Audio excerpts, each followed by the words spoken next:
পুর railway LP school, এটা হচ্ছে স্কুলের নাম আমাদেরকে যেখানে রাখা হয়েছে। ডিয়ার স্যার, আমার নাম অমিত্র হলাম। আমরা টোটালি গ্রুপ 14 জন আছি। এটা হচ্ছে পুরা টোটালি আমাদের গ্রুপ। আমরা অরুণাচল প্রদেশ থেকে আসামে আটকে পড়েছি। এখন আমাদের যতটা গ্রুপ আছে আমাদেরকে কিছু হেল্প করার জন্য আপনাদের কাছে অনুরোধ চেয়েছিলাম।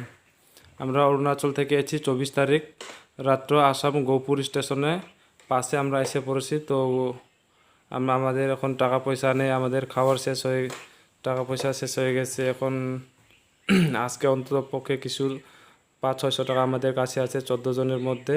তো আমাদের খাবার জন্য একটু ব্যবস্থা করে দিন। যদি আপনারা আমাদেরকে এখান থেকে নিয়ে আসতে না পারে, তাহলে আমাদেরকে অন্তত একটা খাবার জন্য একটা ব্যবস্থা করে দিন স্যার। ওটাই আপনাদের কাছে একটা অনুরোধ চেয়েছিলাম। এটা হচ্ছে গোরপুর স্টেশনের পাশের গোরপুর জেবি স্কুল। ওটা হচ্ছে পুরা আমাদের টিম। আমরা অরুণাচল প্রদেশ থেকে এসেছিলাম।